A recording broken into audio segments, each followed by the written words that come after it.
So guys next हमारी video है stepping stone method for optimal solution. इसमें हम लोग ये देखेंगे कि ऑप्टिमल सॉल्यूशन को कैसे फाइंड आउट किया जाता है।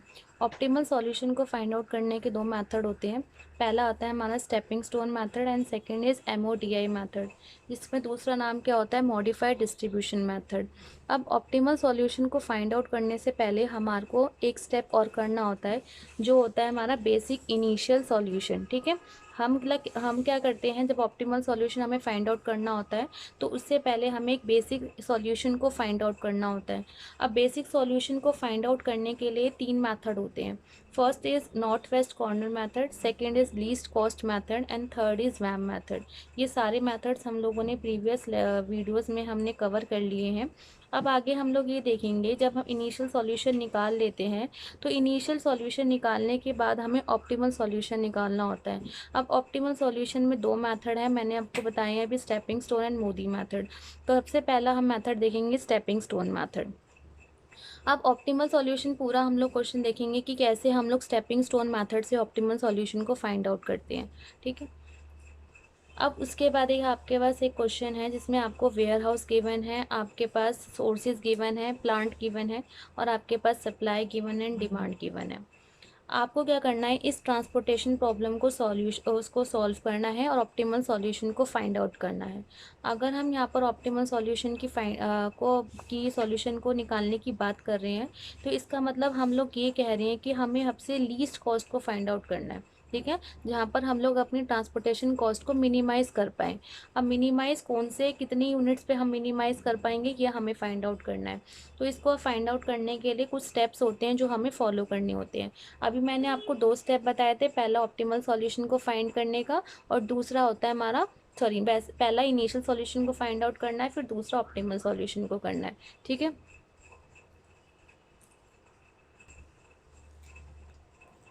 अब हमें क्या करना है, इसमें तीन स्टेप्स होते हैं जो हमें फॉलो करने होते हैं।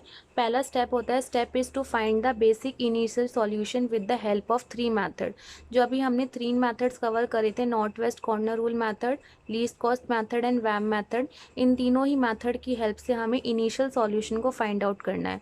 मैंने आपको प्रीवियस क्लास में बताया था कि तीनों मेथड में से जो बेस्ट मेथड होता है वो हमारा वैम मेथड होता है इनिशियल सॉल्यूशन को निकालने के लिए। क्यों? क्योंकि जो ये सॉल्यूशन देता है वैम मेथड, वो सबसे लीस्ट कॉस्ट देता है। ठीक है, अगर आप तीनों मेथड से अगर आप इनिशियल सॉल्यूशन को फाइंड आउट करोगे और तीनों ही एक ही प्रॉब्लम को तीनों मेथड से सॉल्व करोगे तो वैम मेथड है सबसे कम कॉस्ट आपको प्रोवाइड करेगा। तो सबसे कम कॉस्ट होती है वही ट्रांसपोर्ट के कंपनी के लिए क्या होती है, ऑप्टिमल होती है। तो इसलिए वैम मेथड को हम लोग ज़्यादा प्रेफर करते हैं, और क्योंकि वैम मेथड का जो सॉल्यूशन होता है वो ऑप्टिमल सॉल्यूशन के नियर बाय सॉल्यूशन होता है। अब उसके बाद आपको डीजेनरेसी को चेक करना है। डीजेनरेसी बेसिकली चेक कैसे की जाती है, जब आप इनिशियल सॉल्यूशन को फाइंड आउट कर लोगे तो आपके पास जितने नंबर ऑफ रोज हैं और जितने नंबर ऑफ कॉलम्स हैं, ठीक है, उनको आप माइनस करोगे तो नंबर ऑफ ऑक्यूपाइड सेल के इक्वल होना चाहिए। अब ऑक्यूपाइड सेल की बात कर रहे हैं तो ऑक्यूपाइड सेल वो सेल होते हैं जिसके अंदर हम लोग एलोकेट करते हैं अपनी यूनिट्स को। वो हम आगे देखेंगे कि ऑक्यूपाइड सेल कौन से होते हैं और अनऑक्यूपाइड सेल कौन से होते हैं। देन उसके बाद आपके पास थर्ड स्टेप होता है, then find optimal solution with the help of stepping stone method. ठीक है, अब यहाँ पर स्टेपिंग स्टोन मैथड की बात कर रहे हैं तो हम ऑप्टिमल सॉल्यूशन को फाइंड करेंगे स्टेपिंग स्टोन मैथड की हेल्प से। सबसे पहला स्टेप है हमारा basic solution with the help of VAM method. अब यहाँ पर हम लोग सॉल्यूशन निकाल रहे इनिशियल सॉल्यूशन वैम मेथड की हेल्प से। अब आपके पास एक क्वेश्चन है ये वाला जो मैंने अभी आपको प्रीवियसली डिस्कस किया था। आपके पास वेयर हाउसेस गिवन है, प्लांट गिवन है, डिमांड गिवन है, सप्लाई गिवन है। वैम मेथड की हेल्प से हमें सॉल्यूशन को फाइंड आउट करना है। तो वैम मेथड मैं डिस्कस कर चुकी हूँ, तो इसलिए इसमें बस मैं आपको निकाल के दिखा रही हूँ कि कैसे निकाला जाएगा वैम मेथड की हेल्प से। सबसे पहले क्या करना होता है, आपको अल्ट्रेशन ड्रॉ कर दी है मैंने यहाँ पर। ठीक है, सबसे पहली अल्ट्रेशन निकालनी है रो की। जब रो अल्ट्रेशन निकालूंगे तो आपको उसमें से मिनिमम कॉस्ट को फाइंड आउट करना है। मिनिमम कॉस्ट 6 है और उससे सेकंड मिनिमम कॉस्ट है 7, तो दोनों का डिफरेंस कितना हुआ 1। तो यहाँ पर आपने 1 लिखा। फर्स्ट आपके पास अल्ट्रेशन आ गई रो की, सेकंड रो की अल्ट्रेशन निकालोगे तो सेकंड रो में आपके पास 5 7 3 है, तो दो आपको मिनिमम वैल्यू देखनी है। फर्स्ट मिनिमम वैल्यू आपकी 3 है और सेकंड मिनिमम वैल्यू 5 है, तो दोनों का डिफरेंस कितना आया 2। फिर उसके बाद आपके पास फर्स्ट मिनिमम थर्ड, इस तरीके से थर्ड अल्ट्रेशन देखेंगे रो की। देन आपके पास सबसे मिनिमम वैल्यू कौन सी है 4 और सेकंड मिनिमम वैल्यू है 5, दोनों का डिफरेंस करेंगे तो यहाँ पर आएगा 1। अब उसी तरीके से जैसे आपने हर एक रो की अल्ट्रेशन निकाली है उसी तरीके से हम हर एक कॉलम की अल्ट्रेशन निकालेंगे। तो फर्स्ट कॉलम में अगर देखें तो आपको दो मिनिमम वैल्यू देखनी है, सबसे लीस्ट कौन सी है 4 और उससे सेकंड लीस्ट कौन सी है 5, तो दोनों का डिफरेंस कितना हुआ यहाँ पर हमारे पास 1। इसी तरीके से सेकंड रो की कॉलम की निकालेंगे। फर्स्ट आपके पास वैल्यू है लीस्ट 5, सेकंड लीस्ट वैल्यू है 6, तो यहाँ पर कितना हो जाएगा 1। ठीक है।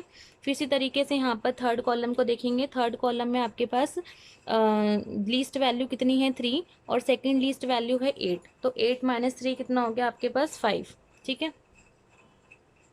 तो इसी तरीके से हमने क्या करा, सारी अल्ट्रेशन निकालनी है 1 1 5 1 2 1। अब आपने क्या करना होता है, यहाँ से मैक्सिमम अल्ट्रेशन को मैक्सिमम पेनल्टी को फाइंड आउट करना होता है। मैक्सिमम पेनल्टी कहाँ है हमारी कि अब आपने क्या करना है, इसमें सबसे मैक्सिमम पेनल्टी को फाइंड आउट करना है। मैक्सिमम पेनल्टी 5 पे आ रही है, तो 5 वाले कॉलम में आपको एलोकेशन करना है।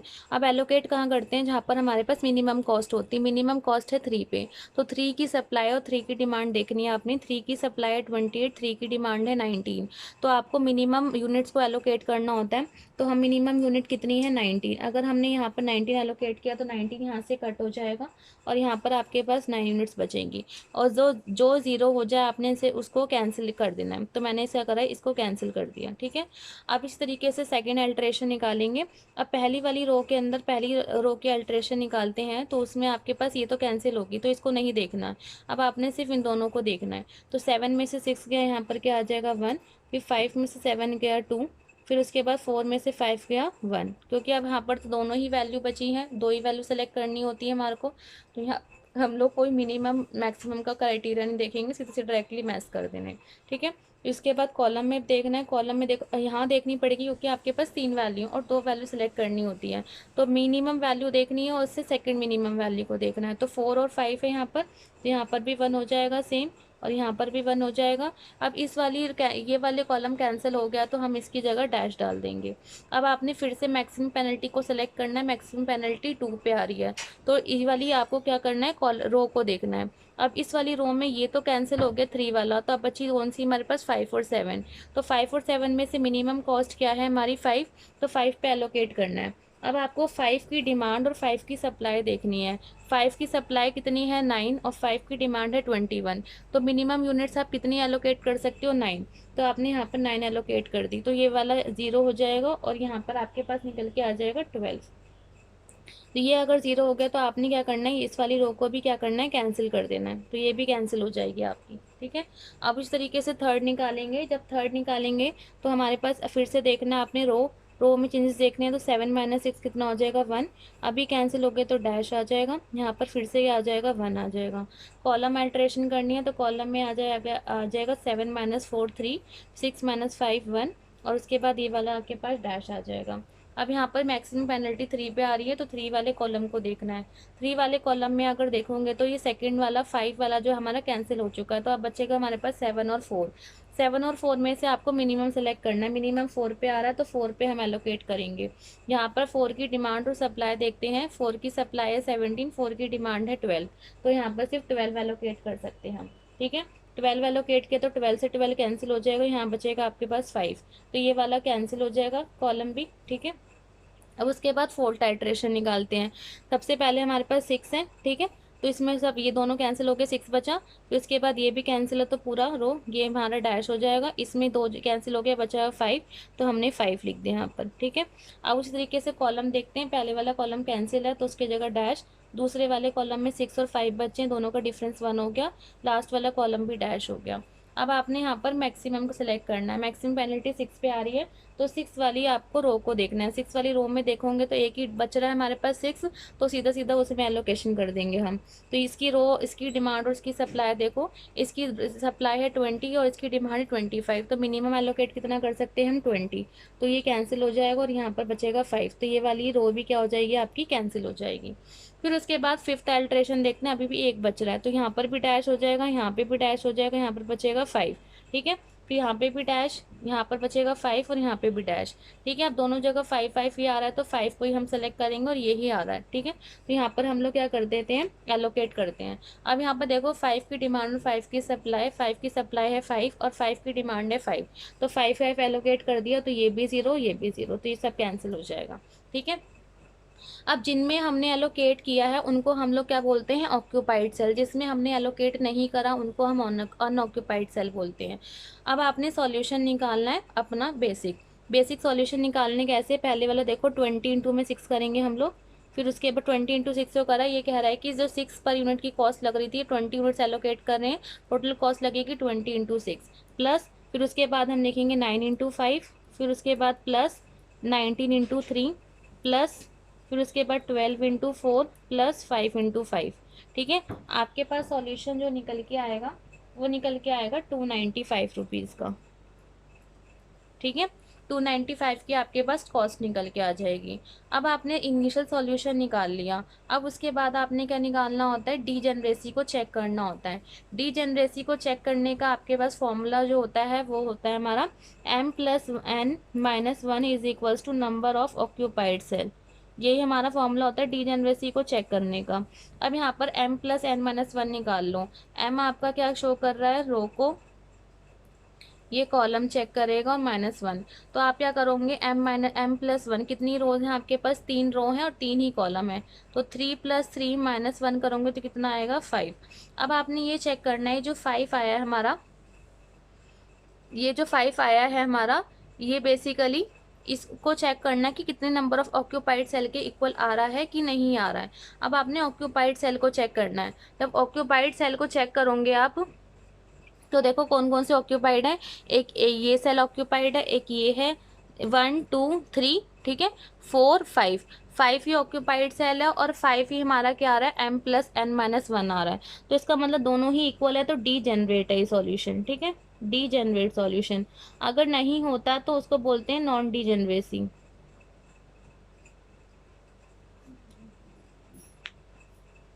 सॉरी, डीजेनरेसी नहीं है हमारी। ठीक है, डीजेनरेसी नहीं है, तो अब उसके आगे हम ऑप्टिमल सॉल्यूशन को चेक करेंगे।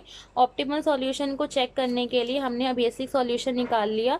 अब आपने क्या करना है, जो आपने एलोकेट करे थे सेल, ठीक है, जिसमें एलोकेट करे थे, सेम टेबल आपने ऑप्टिमल सॉल्यूशन के लिए आगे यूज़ करनी है। ठीक है, जैसे जैसे हमने इसमें जैसे 26 करा, 19 3 करा, 19 को 5 एलोकेट करा, 12 को 4 और 5 को 5, इसी तरीके से सेम टेबल जो आपने यहाँ बनाई थी उसको हम लोग नेक्स्ट में ऑप्टिमल सॉल्यूशन को निकालने के लिए इसको हम यूज़ करेंगे।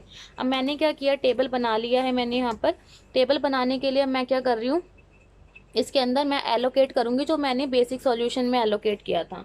बेसिक सॉल्यूशन में मैंने क्या क्या एलोकेट किया था, 6 को 20 एलोकेट किए थे और 5 को 9 एलोकेट किया था, 3 को 19 एलोकेट किए थे और 4 को हमने 12 एलोकेट किया था और 5 को हमने 5 एलोकेट किया था।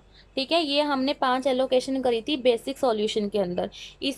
इसी एलोकेशन की हेल्प से ही हम लोग अपना ऑप्टिमल सॉल्यूशन निकालेंगे। अब ऑप्टिमल सॉल्यूशन निकालने के लिए सबसे पहले आपको क्या करना होता है, सेल इवैल्यूएशन करना होता है। और हम सेल इवैल्यूएशन किसका करेंगे, अनऑक्यूपाइड सेल का। ठीक है, जो हमारे सेल अनऑक्यूपाइड है, जिसमें हमने कोई भी यूनिट्स एलोकेट नहीं करी हैं, उनमें हम लोग क्या करेंगे, एलोकेशन करेंगे और उसमें से देखेंगे कि कहाँ पर हमारी लीस्ट कॉस्ट आ रही है। ठीक है, अब यहाँ पर हम लोग सेल इवैल्यूएशन करेंगे नेट चेंज या फिर इसे बोलते हैं अनऑक्यूपाइड सेल का। जो हमारे पास इसमें जो भी कॉस्ट निकल के आएंगी उनको हम लोग अपॉर्चुनिटी कॉस्ट बोलते हैं। अब कैसे एलोकेशन करना है, देखो सेल इवैल्यूएशन करना है अनऑक्यूपाइड सेल का। अब अनऑक्यूपाइड सेल को फाइंड आउट करना है कि कौन कौन से हैं। सबसे पहला अनऑक्यूपाइड सेल 7 वाला है, फिर उसके बाद 9 वाला है, उसके बाद 7 वाला है, उसके बाद आपके पास 8 है। टोटल आपके पास 4 सेल ऐसे हैं जो अनऑक्यूपाइड है। अब मैंने क्या किया, 4 सेल को डिफाइन करने के लिए उनको उनका नाम दे दिया। मैंने ये कहा कि इसको मैंने क्या नाम दिया, P1W1, तो मैंने इसको नाम दे दिया P1W1 का, ठीक है। फिर उसके बाद ये क्या है, 9 वाले को आइडेंटिफाई करने के लिए मैंने बोला है कि ये P1 प्लांट 1 का है और वेयर हाउस 3 का है, तो मैंने क्या बोला इसे P1W3 बोल दिया, ठीक है। अब उसके बाद 7 वाले को मैंने बोला है P2W2, तो मैंने बोल दिया इसको P2W2। और लास्ट आपके पास 8 वाला था, 8 वाले को मैंने बोला P3W3, ठीक है। अब आपने क्या करना है, इन सारी अनऑक्यूपाइड सेल की आपने इवैल्यूएशन करना है, उनकी कॉस्ट को फाइंड आउट करना है। अब उनकी कॉस्ट को फाइंड आउट करने के लिए हम लोग क्या करेंगे, इसके अंदर लूप बनाते हैं हम लोग, ठीक है। लूप बेसिकली क्या होता है, लूप एक ऐसी चीज़ होती है जहाँ से मतलब आप जैसे स्टार्ट करोगे ना वहीं से आप वापस आ जाओगे, ठीक है। तो हम लोग भी यहाँ पर क्या करेंगे, जो हमारा अनऑक्यूपाइड सेल है वहीं से हम अपना लूप बनाना स्टार्ट करेंगे। अब लूप का मतलब होता है सर्कल की तरह भी हो सकता है लूप, ऐसे भी हो सकता है, किसी भी फॉर्म में लूप हो सकते हैं, लेकिन हम लोग यहाँ पर सर्कल फॉर्म में नहीं बनाते, हम लोग यहाँ पर इस फॉर्म में बनाते हैं लूप, ठीक है। अब मैं यहाँ पर लूप बनाऊंगी अनऑक्यूपाइड सेल से। पहले वाले का लूप देखो, पहले वाले की इवैल्यूएशन करनी है P1W1 की, P1W1 की कॉस्ट क्या है हमारे पास 7, यहाँ से मैं लूप बनाना स्टार्ट करूँगी, ठीक है। जो अनऑक्यूपाइड होता है वहीं से आपने लूप बनाना स्टार्ट करना है। अब मैं अगर मैं यहाँ से लूप बनाना स्टार्ट करती हूँ तो लूप की जो मूव करेगा वो या तो हॉरिजॉन्टल मूव करेगा, ठीक है, या तो वो वर्टिकल मूव करेगा, इस तरीके से मूव करे, डायगनली मूव नहीं करता, या तो आप हॉरिजॉन्टल मूव कराओ या तो वर्टिकल मूव कराओ उसको। अब जब हॉरिजॉन्टल और वर्टिकल मूव करेगा तो वो कैसे टर्न करेगा, ठीक है। जैसे मैंने बोला यहाँ से शुरू करा है मैंने, तो मुझे वापस यहीं पर आना है, तो पहले मैं यहाँ जाऊँगी, फिर यहाँ, फिर यहाँ, फिर यहाँ, जैसे मर्जी डायरेक्शन में घूमूंगी फिर वापस आऊँगी ना। तो इसी तरीके से इसने बोला है कि अगर जिस पोजीशन पे अभी आप हो उसी पे आपको वापस आना है, लूप क्रिएट करना है वहाँ से। तो जब आप मूव करोगे, मूव कहाँ किसके हो, किस में मूव करोगे आप, जो एलोकेटेड सेल है उसमें मूव करोगे। अब मैं यहाँ से अगर लूप बनाना स्टार्ट करती हूँ, ठीक है, लूप बनाऊंगी तो मैं एलोकेटेड सेल से होते हुए लूप बनाऊंगी, अनएलोकेटेड सेल में आपको लूप नहीं बनाना है। देखो मैंने यहाँ से अगर स्टार्ट करा है, अगर मैं यहाँ से मूव करती हूँ, कैसे मूव कर सकती हूँ, या तो हॉरिजॉन्टल या तो मैं वर्टिकल मूव कर सकती हूँ। सपोज करो मैं यहाँ पर वर्टिकली मूव करती हूँ, वर्टिकली मूव करूँगी तो मेरे को एलोकेटेड सेल के अंदर हमें स्टॉप करना है उसको। तो मेरे को मैंने एलोकेटेड सेल में घूमी, मैं एलोकेटेड सेल के अंदर घूम के मैंने यहीं पर स्टॉप कर दिया, ठीक है। अब मुझे टर्न लेना है, जब मुझे टर्न लेना होगा तो टर्न भी मैं कहाँ से लूँगी, एलोकेटेड सेल से ही टर्न लूँगी, ठीक है। मैंने यहाँ से टर्न लिया, जब टर्न लेके मैं जाऊँगी, किसके पास जाऊंगी, एलोकेटेड सेल वाले के पास ही जाऊंगी, अनएलोकेटेड वाले के पास नहीं जाऊंगी। मैं यहाँ से अगर यहाँ मूव कर रही हूँ तो मैं यहाँ पर स्टॉप नहीं करूंगी, फिर यहाँ मैं ऐसे भी कर सकती हूँ, यहाँ से यहाँ, यहाँ से यहाँ, यहाँ से यहाँ और वापस यहीं पर आ गई, लेकिन ऐसा नहीं करना हमने। जब हम मूव करेंगे तो हम एलोकेटेड सेल से होते हुए मूव करेंगे। मैंने क्या किया, मैंने यहाँ से यहाँ मूव कराया, जब मैं नेक्स्ट टाइम मूव करूंगी तो नेक्स्ट टाइम मूव करूंगी मैं कहाँ पर, यहाँ पर जाऊंगी, ठीक है। तो मैं क्या करूंगी, यहाँ पर चली गई। अब यहाँ पर जाने के बाद अब मुझे फिर से टर्न लेना है, ठीक है, यहाँ पर आने के लिए। अब मैं कैसे टर्न ले सकती हूँ, या तो ऊपर जाऊँगी या तो मैं नीचे जाऊँगी, वापस तो जाना नहीं है मुझे, ठीक है। ऐसे नहीं मूव कर सकती मैं, या तो ऐसे मूव करूँगी या ऐसे मूव करूँगी, ठीक है। तब आपने अगर ऊपर नीचे मूव करोगे तो देखो ये दोनों ही सेल के हैं अनएलोकेटेड है, अब ये मूव तो हो ही नहीं पाएगा, तो यहाँ पर ही क्या करेंगे, ये वाला हम लूप नहीं बनाएंगे, हम दूसरा लूप बनाएंगे, हम दूसरा देखेंगे। अब यहाँ पर जैसे मैंने अब यहाँ पर स्टॉप कर दिया था, मैं चाहती तो इसके नीचे तक ले जा सकती थी इसको, तो अब मैं क्या करूँगी, यहाँ से मैंने स्टार्ट करा, फिर उसके बाद मैंने 4 पे स्टॉप कर दिया लूप अपना। जब 4 पे स्टॉप करूँगी लूप, तो उसके बाद फिर से जब टर्न लूँगी मैं इस लूप का, तो कहाँ पे लूँगी, एलोकेटेड सेल में लूप लूँगी। तो मैंने एलोकेटेड सेल ये वाला है हमारा, मैंने यहीं पर स्टॉप कर दिया, क्योंकि यहाँ जा सकती नहीं मैं, तो मैंने यहीं पर स्टॉप करा। फिर उसके बाद वापस मैं जब ऊपर की तरफ जाऊंगी, क्योंकि मुझे यहीं आना ना वापस, तो मैं वापस ऊपर की तरफ जाऊंगी तो फिर से यहाँ पर स्टॉप करूंगी, ठीक है। यहाँ पर स्टॉप इसलिए नहीं करा क्योंकि ये अनएलोकेटेड सेल था। स्टॉप भी कहाँ करना है हमने, एलोकेटेड सेल पे स्टॉप करना है, और टर्न भी करना है कहाँ से, एलोकेटेड सेल पे करना है। तो यहाँ पर हमने फिर लिया, फिर इसके बाद टर्निंग पॉइंट मतलब वापस घूम फिर के मैं यहीं आ गई। तो ये वाला जो आपके पास लूप होगा ये आपका लूप बनेगा इस तरीके से, ठीक है। अब जहाँ से आपने स्टार्ट करा है वहाँ से आपने सिंबल असाइन करने होते हैं। अब देखो सबसे पहले स्टार्ट किया था मैंने यहाँ से, तो मैं इसको सिंबल असाइन करती हूँ पॉजिटिव का। जहाँ से स्टार्ट कर रहे हैं उसको हमने असाइन करना है सिंबल पॉजिटिव का। फिर उसके बाद जब यहाँ से मैंने मूव करी तो मैं कहाँ पहुँची, यहाँ पर जाके पहुँची थी, इस वाले को कंसिडर नहीं करेंगे हम लोग, ठीक है, क्योंकि हम डायरेक्टली क्या कर रहे हैं, ऊपर से नीचे आ रहे हैं, इस वाले पे स्टॉप नहीं करा। अगर इस पे स्टॉप किया होता तो इस पे साइन लगाते हैं, हमने स्टॉप कहाँ कर दिया था, 4 पे, तो 4 वाले सेल को देखेंगे हम। तो 4 वाले सेल में क्या करना है आपने, अब इसके ऑल्टरनेटिव साइन देने हैं। यहाँ पॉजिटिव दिया तो यहाँ आप नेगेटिव दोगे, फिर उसके बाद कहाँ गए थे, यहाँ पर, तो इसको आप पॉजिटिव साइन दोगे, फिर उसके बाद ऊपर गए थे, उसके बाद नेगेटिव साइन दोगे, ठीक है। इस तरीके से हम साइन एलोकेट कर लेते हैं। साइन एलोकेट करने के बाद आपने क्या करना है, हर एक कॉस्ट को इवैल्यूएट करना है। अब देखो ये क्या, आपके पास +7 था, मैंने +7 लिखा, फिर उसके बाद ये -4 था। जो कॉस्ट है ये आपकी, ये आपने देखनी है, इनको नहीं देखना जो आपने एलोकेट किए हैं, उनको नहीं देखना, सिर्फ आपने कॉस्ट को देखनी है। यहाँ +7 है, ये -4 है, यहाँ +5 और ये -6 है, तो मैंने ऐसे लिखा 7 -4 +5 और -6, ठीक है। जब इनको कैलकुलेट करोगे तो कैलकुलेट करके वैल्यू निकल के आएगी आपके पास 2 रुपीज़ की, ठीक है। फिर इसके बाद इसी तरीके से हम P1W3 करेंगे। अब P1W3 के लिए क्या करेंगे, सेम ही टेबल है हमारे पास। अब फिर से क्या करेंगे, इसमें P1W3 के लिए फिर से लूप बनाएंगे हम। अब जब P1W3 के लिए लूप बनाएंगे तो मैंने क्या किया, एक टेबल और बना ली है, उसमें सेम एलोकेशन कर लेते हैं जो हमने ऊपर वाली में किया था यूनिट्स का।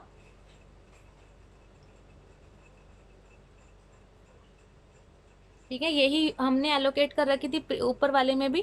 तो अब हमने क्या करना है, इसमें फिर से लूप बनाना है, P1W3 का बनाना है। P1W3 देखो, P1W3 क्या है ये, ठीक है, 9 वाले से हमने लूप बनाना स्टार्ट करना है।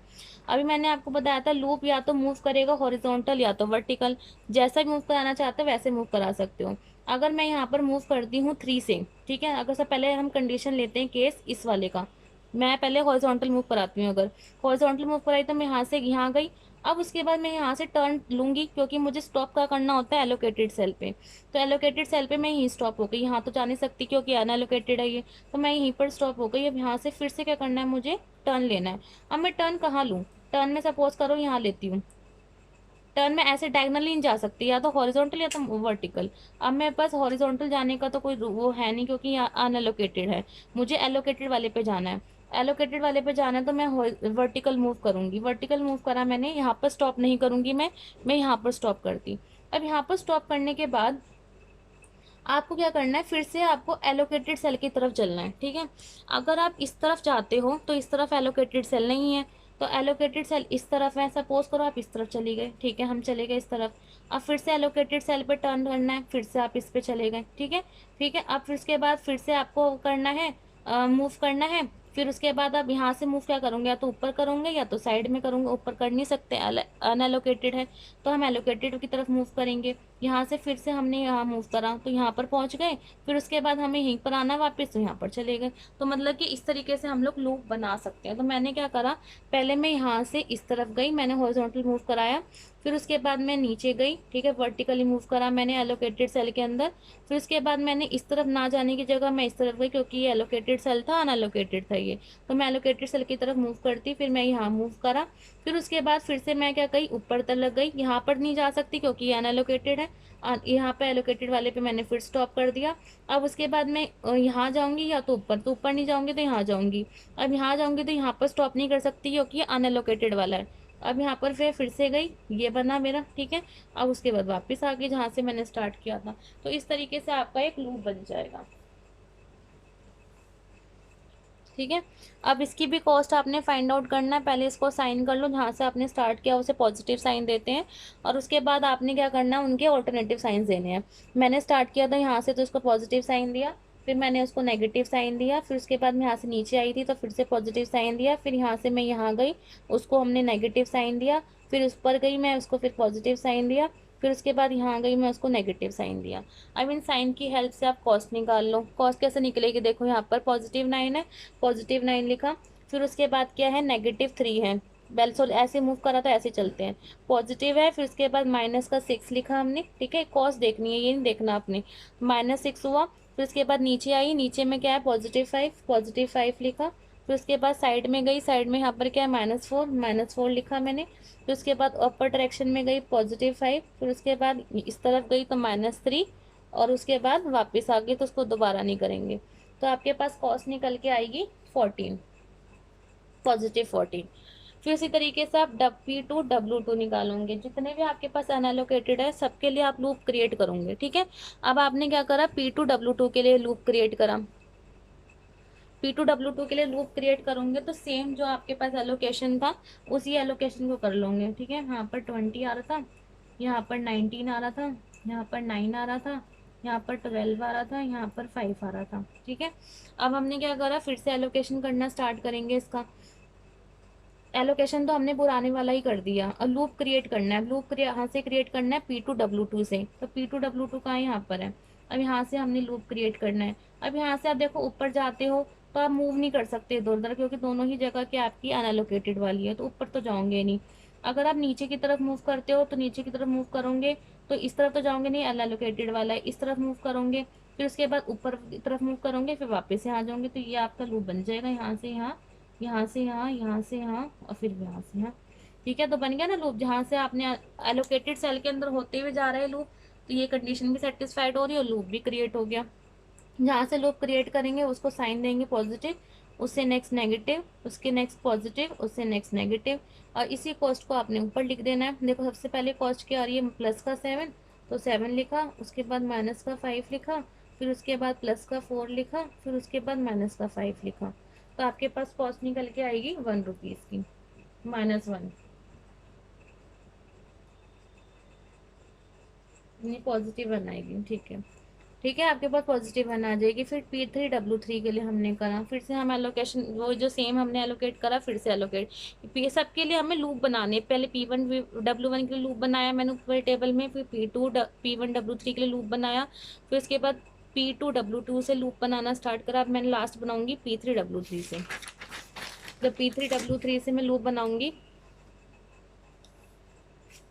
ठीक है, वही एलोकेशन, तो पुराने वाला एलोकेशन है वही हमने एलोकेशन कर देंगे। इसके अंदर 20 है यहाँ पर एलोकेटेड, यहाँ पर 9 है एलोकेटेड, फिर यहाँ पर आपके पास 19 एलोकेटेड है, फिर यहाँ पर आपके पास 12 एलोकेटेड है, और यहाँ पर आपके पास 5 एलोकेटेड है, ठीक है। अब आपने फिर से एलोकेशन, फिर से लूप बनाना स्टार्ट करना है, और यहाँ से करना है, यहाँ से करना है लास्ट वाले से, क्योंकि हम इसकी आगे अनएलोकेटेड बच रहा था बस, ठीक है।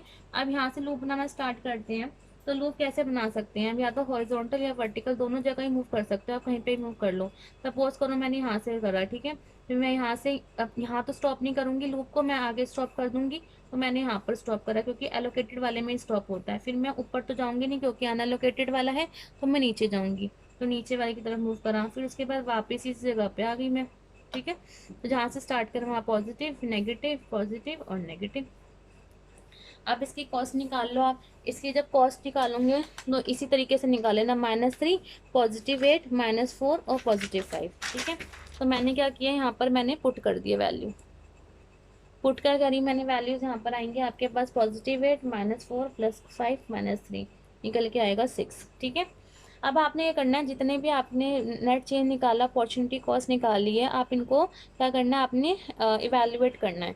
इवेल्युएट कैसे करना है, आपने ये देखना है जो आपने कॉस्ट निकाली है वो सारी क्या आनी चाहिए, 0 या 0 से ग्रेटर देन आनी चाहिए, ठीक है। अब आपके पास 0 या 0 से ग्रेटर देन नहीं आती है तो आप अपने सॉल्यूशन को रिवाइज करते हो। अब यहाँ पर 0 या 0 से ग्रेटर देन सारी वैल्यूज़ आ रही हैं, तो यहाँ पर 2, 14, 1, 6, तो सारी वैल्यू पॉजिटिव आ रही हैं और 0 से बड़ी आ रही हैं, तो यहाँ पर हमारा ये सॉल्यूशन क्या हो जाएगा, स्टॉप हो जाएगा। तो इसी सॉल्यूशन को हम लोग क्या बोलेंगे, ऑप्टिमल सॉल्यूशन बोलेंगे। जो हमने यहाँ पर एलोकेशन किया था वही आपका फाइनल एलोकेशन होगा। तो यहाँ पर अब आपने क्या करना, देखो 2, 14, 1, 6 ये आ रहा है, बस ये सारी वैल्यू क्या आनी चाहिए, 0 या 0 से बड़ी, ठीक है, 0 या 0 से बड़ी होनी चाहिए। 0 या 0 से बड़ी आ रही हैं तो आपने यहीं पे सॉल्यूशन को स्टॉप करना है, और जो एलोकेशन आपने किया था उसी एलोकेशन की वैल्यूज़ को आपने यहाँ लिख देना है, ठीक है। हमने एलोकेट कैसे कैसे किया था, 26 को किया था, फिर उसके बाद 5 9 से किया था, फिर उसके बाद 19 3 से किया था, 12 को 4 से, और 5 को 5 से। टोटल करोगे तो सेम ही वैल्यू आएगी 295 की, ठीक है। तो आपका सॉल्यूशन यही ऑप्टिमल सॉल्यूशन है, ठीक है। यही ऑप्टिमल कॉस्ट निकल के आएगी आपके पास। देखो इसने बोला है कि अगर आपके पास सारी वैल्यू पॉजिटिव आ रही है तो सॉल्यूशन वहीं स्टॉप कर दो। अगर कोई वैल्यू आपकी 0 से कम आ रही है, मतलब नेगेटिव वैल्यूज़ आ रही हैं, तो उस सॉल्यूशन को हम लोग दोबारा से इम्प्रूव करते हैं। अब अगर नहीं इम्प्रूव करेंगे तो हम सॉल्यूशन ही स्टॉप कर देंगे। तो if there is no improvement in the solution then we can say that initial basic solution is optimal solution. Basically VAM method gives you the optimal solution और नियर बाय सॉल्यूशन देता है आपको। तो इसलिए वैम method को अगर हमने prefer किया तो देखो सॉल्यूशन हमारा सेम आ रहा है चीज़, ठीक है ना। तो ये आपका बेसिक एक क्वेश्चन था जिसमें हम लोग वैम मेथड की हेल्प से हमने सॉल्व किया था। अभी हम लोगों ने पढ़ा था कि वैम मेथड की हेल्प से हमने बेसिक सॉल्यूशन निकाला, उसके बाद स्टेपिंग स्टोन की हेल्प से हम लोगों ने ऑप्टिमल सॉल्यूशन निकाला।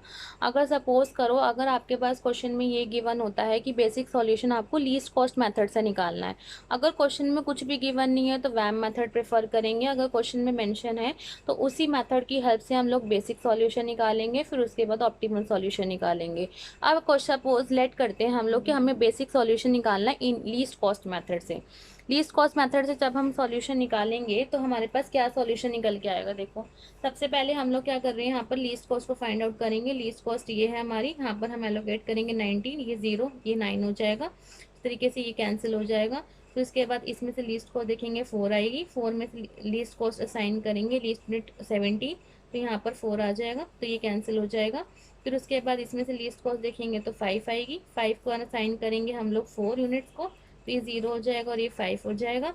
उसके बाद ये कैंसिल हो जाएगी, 0 जो से कैंसिल कर देना। इन दोनों में से हम किसको साइन करेंगे 6 को, तो यहाँ पर 20 यूनिट से साइन करेंगे, यहाँ 0 हो जाएगा और यहाँ 5 बचेगा, तो ये भी आपके पास कैंसिल हो जाएगा। बचेगा 7, 7 को जब एलोकेट करोगे तो 5 यूनिट्स ही बच रही हैं, तो 5 एलोकेट कर दूंगी, ठीक है। हमने इस तरीके से इनिशियल सॉल्यूशन निकाला। इनिशियल सॉल्यूशन क्या आ जाएगा, 20 into 6 plus 4 into 5 plus 5 into 7 plus 19 into 3 plus 17 into 4। अगर आप ट्रांसपोर्टेशन कॉस्ट निकालोगे तो आपके पास ये निकल के आएगी, ठीक है। अब टोटल आपके पास आंसर आ जाएगा 300 रुपीज़। तो 300 की आपकी ट्रांसपोर्टेशन कॉस्ट आई, या फिर हम ये कह सकते हैं बेसिक सॉल्यूशन निकल के आया है लीस्ट कॉस्ट मेथड से। अब आपके पास 300 की कॉस्ट आ गई। फिर से आपने अब नेक्स्ट टाइप क्या हो रहा है, डीजेनरेसी चेक करने का। डीजेनरेसी ये कहती है m+n-1 is equals to number of occupied cell. Occupied cell check कर लो कितने हैं, 1 2 3 4 5, 5 ऑक्यूपाइड सेल है। और m+n-1 कितना हो जाएगा हमारा, number of rose plus number of column -1, तो वो भी आपके पास 5 ही निकल के आएगा। 3 ही रो है, 3 ही कॉलम है, तो 3 + 3 -1 कितना हो जाएगा 5। तो मतलब कि आपके पास जो ये है वो हमारा क्या हो जाएगा, वो हमारा सॉल्यूशन डीजेनरेट सॉल्यूशन हो जाएगा। ये जब चेक हो जाए आपका, उसके बाद नेक्स्ट स्टेप होता है ऑप्टिमल सॉल्यूशन को फाइंड आउट करना। अब ऑप्टिमल सॉल्यूशन को हम लोग फाइंड आउट करेंगे, ठीक है। जो एलोकेशन हमने बेसिक सॉल्यूशन में करा था वही सेम एलोकेशन हम ऑप्टिमल सॉल्यूशन में उसकी हेल्प से ही हम लोग ऑप्टिमल सॉल्यूशन को निकालेंगे। देखो यहाँ पर हमने 6 में 20 एलोकेट करे थे, और यहाँ पर 7 में 5 एलोकेट किया, फिर 5 में 4 एलोकेट किया, 13 में 19 एलोकेट किया, फिर उसके बाद 4 में 17 एलोकेट करा। तो हमने ये एलोकेशन करा था। अब उसके लिए हमने टेबल बना लिया। फर्स्ट स्टेप क्या होता है, सेल इवैल्यूएशन करना, या फिर हम लोग कैसे कहते हैं नेट चेंज निकालना, ठीक है। अब कैसे निकालेंगे, हम लोगों को क्या करना है, जो अनऑक्यूपाइड सेल होते हैं उनको देखना होता है। अनऑक्यूपाइड सेल कौन कौन से हमारे पास, P1 W1, फिर उसके बाद दूसरा है P1 W3, फिर उसके बाद तीसरा है हमारे पास ये 5 वाला जिसे हम P3 W2 को दे रहे हैं, और ये 8 वाला है हमारे पास P3 W3, ठीक है। आपने अनऑक्यूपाइड सेल का नाम दे दिया और उसको लिख दिया कि ये अनऑक्यूपाइड सेल है। अब आपको क्या करना है, इनकी कॉस्ट को फाइंड आउट करना है। अब इनकी कॉस्ट को फाइंड आउट करने के लिए हम लोग क्या करते हैं, लूप क्रिएट करते हैं। अब देखो सबसे पहला लूप हम कहाँ से क्रिएट करेंगे, P1 W1 से करेंगे। जब P1 W1 से लूप क्रिएट करेंगे तो P1 W1 यहाँ पर है, ठीक है। अब यहाँ से लूप क्रिएट करना है हमने, तो लूप क्रिएट करने के लिए मैंने क्या बताया था आपको कि आपको मूव किस डायरेक्शन में करना होता है, एलोकेटेड सेल के अंदर। तो एलोकेटेड सेल में अब यहाँ से मूव कैसे करेंगे, या तो हॉरिजॉन्टल या तो हम वर्टिकल। हॉरिजॉन्टल मूव करते हैं तो हम या तो मूव करेंगे 6 की तरफ, या वर्टिकली मूव करते हैं तो यहाँ पर मूव करेंगे हम 5 की तरफ या तो 4 की तरफ, ठीक है। सपोज करो कि हम मूव कर रहे हैं यहाँ पर हॉरिजॉन्टली मूव कर रहे हैं, तो हॉरिजॉन्टली मूव करा मैंने यहाँ स्टॉप कर दिया, क्योंकि एलोकेटेड सेल में आपने स्टॉप कर देना है। अब उसके आगे आप जा नहीं सकते क्योंकि ये अनएलोकेटेड है। अब यहीं पर इसलिए स्टॉप करा हमने। फिर उसके बाद या नीचे जाएंगे, नीचे जाने के लिए हम यहीं पर स्टॉप करेंगे, फिर से एलोकेटेड सेल में, यहाँ जा नहीं सकते क्योंकि अनएलोकेटेड है। तो इसके बाद हम यहाँ पर मूव करा हमने, पी एलोकेटेड सेल है ये भी। और वापस हम उसी डायरेक्शन में वापस आ गए। अब फिर से क्या करना है, अपने असाइन करना है, जहाँ से स्टार्ट किया उसको पॉजिटिव, फिर उसके बाद नेगेटिव, और उसके बाद पॉजिटिव, और उसके बाद नेगेटिव। अब आप कॉस्ट लिख लो यहाँ पर, पहले वाले की 7 आई, फिर उसके बाद माइनस में -6, फिर उसके बाद +7, फिर उसके बाद -5। ठीक है, यही आएगी। तो आपके पास निकल के आएगी 3 रुपीज़ कॉस्ट। ठीक है, अब इसने आपने P1W1 निकाले, इस तरीके से P1W3 निकालना है आपने। P1W3 का देखना है। P1W3 का कह रहा है कि P1W3। अब आपने यहाँ से लूप बनाना स्टार्ट करना है। अब पहले हम लोग एलोकेट कर लेते हैं। एलोकेट में आएगा 6 में 20, 7 में 5, और 5 में आपका आएगा 4, और 3 में 19, और एक हो रहा है हमारा 4 में 70। ठीक है, अब फिर से यहाँ से लूप बनाना स्टार्ट करना है। तो जब नेक्स्ट लूप बनाएंगे हम लोग, फिर से यहाँ पर या तो हॉरिजॉन्टल मूव करेंगे, नेट वर्टिकली। अब मैंने क्या किया, सपोज करो मैंने वर्टिकली मूव किया। वर्टिकली मूव करने के बाद यहीं पर स्टॉप करूंगी, ये अनएलोकेटेड वाला है, आगे नहीं जाना मुझे। तो यहाँ पर मैं फिर यहाँ पर जब मैं यहाँ मूव करूंगी तो मैंने यहाँ पर स्टॉप करा। क्यों? क्योंकि अगर मैं इसको आगे तक ले जाती तो ऊपर नीचे मूव नहीं कर पाती मैं। क्योंकि अगर मैं नीचे की तरफ जाती तो फिर यहाँ पर कोई एलोकेटेड ही नहीं है, तो मूव नहीं हो पाता। अगर मैं ऊपर की तरफ जाती तो भी ये अनएलोकेटेड सेल है। तो इसलिए मैंने यहाँ पर ही स्टॉप कर दिया इसको। फिर मैं अब वर्टिकल डायरेक्शन में गई, फिर उसके बाद यहाँ पर आई। ठीक है, वापस आई गई। अब उसके बाद आपने असाइन करने, जहाँ से स्टार्ट करा है, पॉजिटिव नेगेटिव पॉजिटिव और नेगेटिव, इन्हीं वैल्यूज़ को आपने पीछे उसमें लिख देना है। ठीक है, अब हम क्या करेंगे, लिख देंगे यहाँ पर वैल्यूज़। आपके पास वैल्यू निकल आ रही थी 9 -3 +7 -6, तो आपके पास आएगी 7 रुपीज़ कॉस्ट। ठीक है, अब उसके बाद नेक्स्ट है हमारा P32। ठीक है, P2W। हमारे पास कौन सा अनएलोकेटेड था, उसके बाद पहले ये था, दूसरा ये था, फिर उसके बाद तीसरा हमारे पास अनएलोकेटेड सेल है P3W2। ठीक है, P3 पहले एलोकेट कर लेते हैं हम लोग। 20, यहाँ पर आएगा 5, यहाँ पर आएगा 4, फिर उसके बाद यहाँ पर आएगा 19, उसके बाद यहाँ पर आएगा 17। अब यहाँ हमने यहाँ से करना लूप। ठीक है, अब नेक्स्ट वाली पारी इसकी यहाँ से है। जब यहाँ से हम लूप बनाना स्टार्ट करेंगे तो हम किस तरफ जा रहे हैं, इस तरफ जाएंगे तो हो जाएगा, इस तरफ तो जा नहीं सकते, चलो इस तरफ मूव करा हमने। फिर उसके बाद हम ऊपर की तरफ मूव करते हैं, यहाँ स्टॉप कर ले क्योंकि ये अनएलोकेटेड वाला यहाँ नहीं जा सकते। फिर इसके बाद इस तरफ वापस करेंगे। अब इस तरफ क्यों नहीं जाएंगे, क्योंकि हमें वापस यहीं आना है, तो हमने क्या करा, यहाँ से स्टॉप कर दिया अपना लूप को। फिर जहाँ से स्टार्ट करें वो पॉजिटिव साइन, फिर उसके बाद नेगेटिव, उसके बाद पॉजिटिव, और उसके बाद नेगेटिव। इसी आपने कॉस्ट को पीछे लिख देना है। पीछे जब कॉस्ट को लिखेंगे आप, तो पीछे कॉस्ट में आपके पास आएगी कॉस्ट 5, 7, 5 और ये 4। तो ये आ जाएगी आपके पास 1 रुपीज़ कॉस्ट। ठीक है, -1 आएगा। अब उस तरीके से P3W3 की निकालेंगे हम लोग। ठीक है, P3W3 की कॉस्ट निकालेंगे। तो P3W3 की कॉस्ट निकालेंगे, P3W3 की कॉस्ट निकाली तो सेम एलोकेशन जो पुराने टेबल में किया था बेसिक वाली का ही, उसको हम सेम एज इट इज़ लिख देंगे यहाँ पर। हम हमने यहाँ पर लिख दिया, सारे एलोकेशन कर दिए। ठीक है, अब P3W3 वाला ये है, तो यहाँ से एलोकेशन करना स्टार्ट करना है। तो मैंने क्या करा, मैंने यहाँ से जब मूव करा,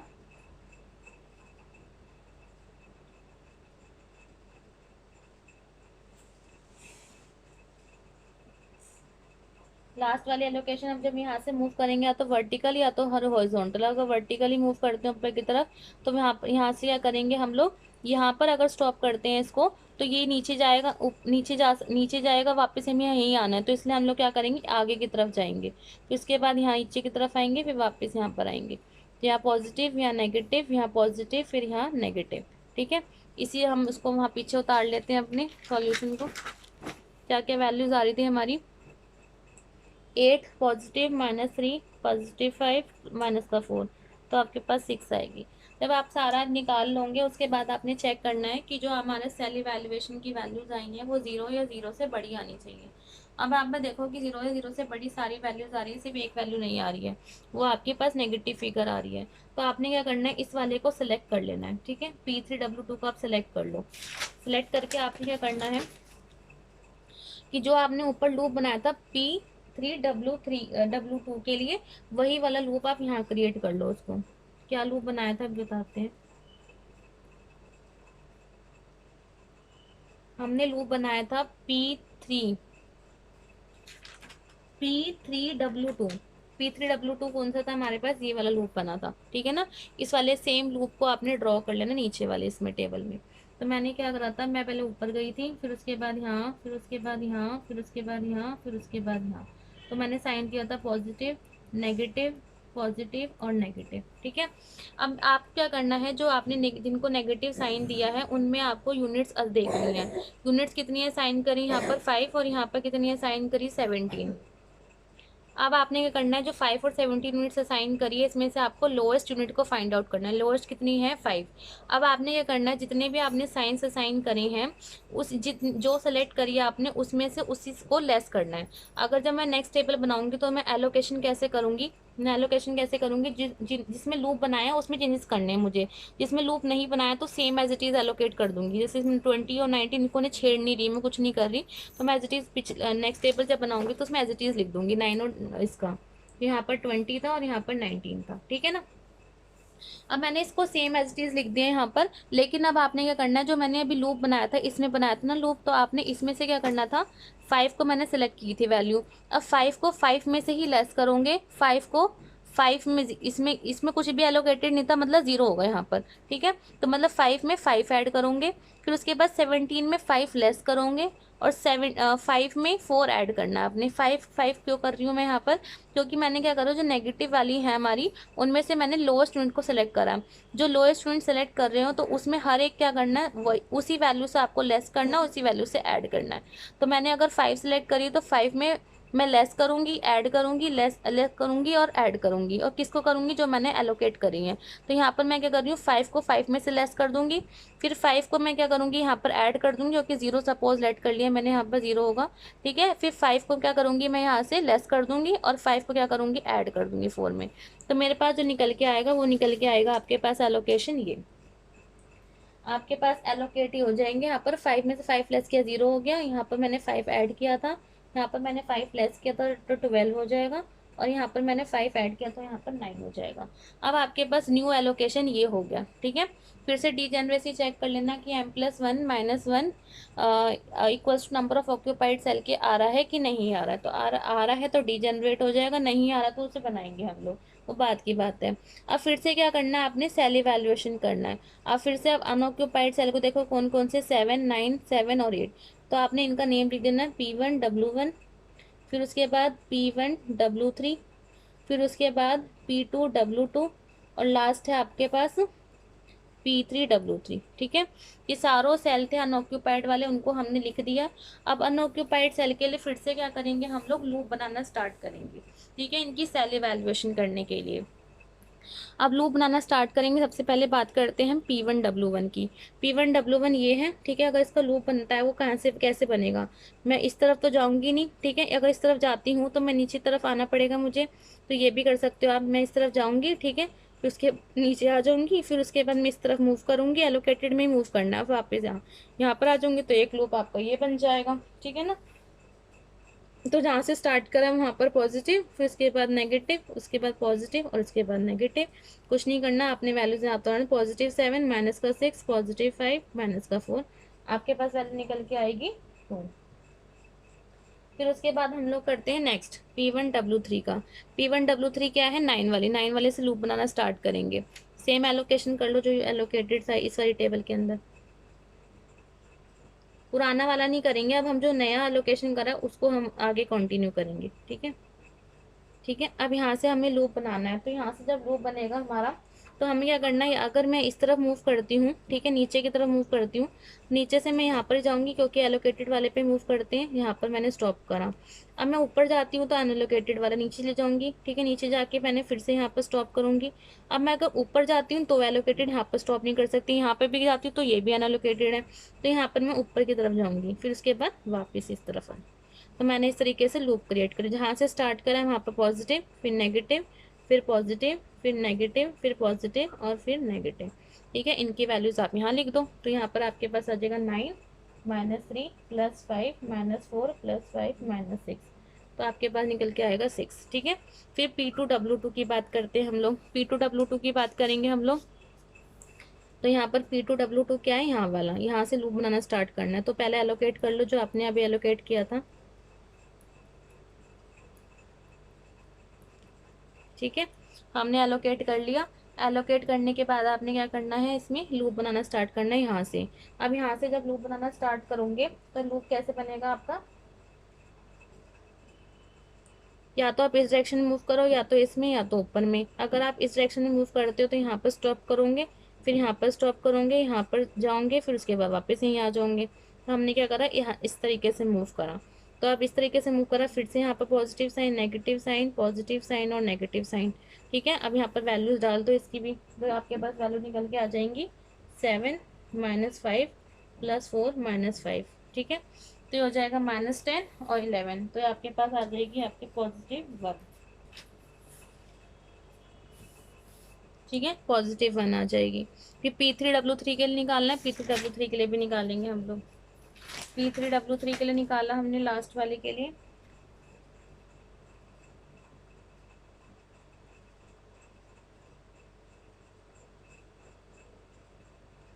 ये रहा। ठीक है, P3W3 के लिए निकालेंगे।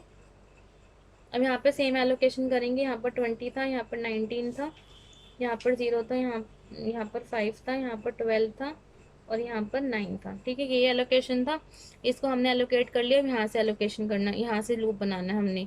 तो लूप कैसा बन जाएगा हमारा, ये यहाँ से यहाँ जाएंगे हम लोग, फिर उसके बाद यहाँ से यहाँ, फिर उसके बाद यहाँ से यहाँ और उसके बाद यहाँ से यहाँ। ठीक है, तो यहाँ पर आपके एलोकेशन हो जाएगा 1 -1 पॉजिटिव माइनस। इसको उतार लो दोबारा से पीछे वालों से, सेम प्रोसीजर फॉलो करना जैसे आपने अभी तक फॉलो करते आए थे। तो आपके पास 8 -4 +5 -3 आ जाएगा, तो 6 आंसर आ जाएगा। अब आपने क्या करना होता है, चेक करना होता है कि जितनी सारी वैल्यूज 0 या 0 से बड़ी आनी चाहिए। 0 से बड़ी आ रही है, यहीं पर हम सॉल्यूशन को स्टॉप कर देंगे। ठीक है, जो हमने एलोकेशन करा था इसकी वैल्यूएशन करने के लिए सेम एलोकेशन की हेल्प से हम लोग सॉल्यूशन निकालेंगे। ठीक है, अब एलोकेशन क्या किया था हमने, नया एलोकेशन जो किया था वो 20 था, यहाँ पर 19 था, यहाँ पर आपके पास 9 था, देन उसके बाद यहाँ पर 12 था और यहाँ पर आपके पास 5 था। ठीक है, ये एलोकेशन करा तो यही आपका फाइनल एलोकेशन होगा, इसी से आप मैं सॉल्यूशन को फाइंड आउट करूँगी। ट्रांसपोर्ट कॉस्ट की हो जाएगी 20 × 6 +9 × 5 +19 × 3 +12 × 4 +5 × 5। तो आपके पास आंसर आ जाएगा 295। तो ये आपकी ट्रांसपोर्टेशन कॉस्ट हो जाएगी। तो इस तरीके से हम लोग, मैंने आपको दोनों ही मेथड से करके दिखा दिया। अगर वैम मेथड की हेल्प से करते हो तो आपके पास ऐसे सॉल्यूशन निकल के आएगा सेम एज इट इज़। अगर आप उसकी हेल्प से करोगे तो आपके पास थोड़ा अलग डिफरेंट आंसर आएगा। ठीक है, ऐसा कुछ ज़रूरी नहीं होता कि वैम मेथड का अगर जो आंसर आ रहा है वो आपके पास ऑप्टिमल सॉल्यूशन का भी सेम आंसर आए, नियर बाय सॉल्यूशन आ जाता है बस। ठीक है, अब नेक्स्ट जो वीडियो होगी वो बेसिकली मोदी मेथड पे होगी, जो हम नेक्स्ट क्लास में कवर करेंगे। Thank you.